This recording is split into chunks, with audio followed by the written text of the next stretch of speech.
Thank you for inviting me to be a part of NCSM's tribute to Father Stan Bazuska, my teacher, mentor, employer, co-author, and friend.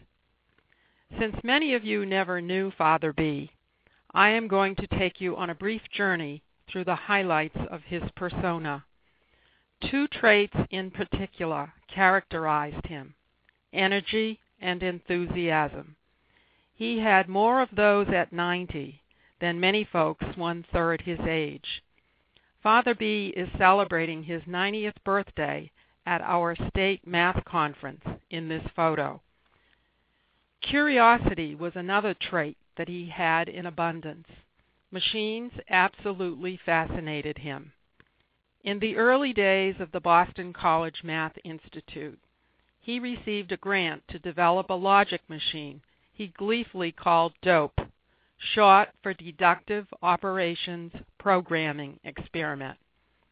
Then came IMP, an acronym for Immediate Mathematical Probing. This was an instant response machine for the math classroom that landed him on the Today Show. Indeed, sleeker versions of that concept are part of current classroom technology. In the early 60s, Stan convinced the president of Boston College that the university needed a computer, and so the IBM 1620 was housed in the Math Institute. Also housed in the Math Institute were some Basset hounds that regularly came to classes and appeared in the university catalog and even on math conference bulletins. Starting in the late 50s, Father B became a tireless advocate for change in mathematics education K-12. Under the auspices of the National Science Foundation, he led numerous institutes that updated and strengthened the mathematics content knowledge of teachers who attended BC from just about every state in the Union. The first institutes contained demonstration classes. The young girl seated in this photo from the first class in 1958 kept in touch. She became an IBM Teacher of the Year and credited Father B with her success. As he traveled the country speaking at conferences, he always managed to visit classrooms and interacted with students of all ages. In fact, his presentations at meetings invariably included some of his conversations with kids. Father B liked to poke fun at himself in his talks. In this photo, he's telling the audience about his first publication, entitled A Short Table of Even Primes. When he spoke at a conference, the part he liked best was visiting with colleagues and going to their sessions. He especially enjoyed catching up with former students and meeting their students.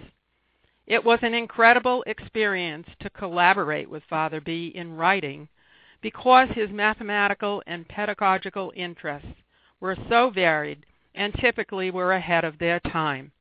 His courses, talks, and writings were all peppered with elements of the rich history of mathematics. He could be counted on to include compelling anecdotes, humorous stories, and inspirational quotes.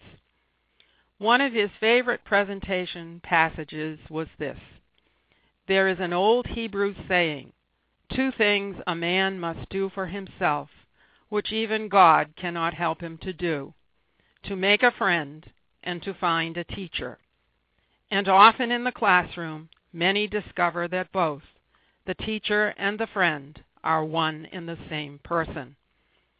A highlight in Father Stan's professional life occurred when he received the Glenn Gilbert Award at the Salt Lake City meeting in 1990. He was nominated by Lee Von Custer, and Al Schulte presented the award to him.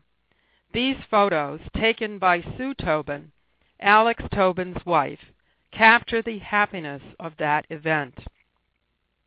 For a hobby, Father Stan took up gardening. First it was a veggie garden. Then it morphed into a flower garden, complete with feeders to attract the birds. He managed to tame some of the sparrows and squirrels so that they would take the seed from his hand, and he even claimed he was teaching them to count. When Father B became ill, his dear friends Dale and Margot Seymour put together a creative and touching booklet card. I would like to share some of it with you, as it cleverly represents the feelings so many who knew Stan had. Especially note the cool way Dale turned the name Stan into stars. I do appreciate the opportunity to have shared some reflections on the life of this extraordinary individual with whom I had the pleasure of working for several decades. I will let Father Stan's own words on the screen conclude this presentation. Thank you.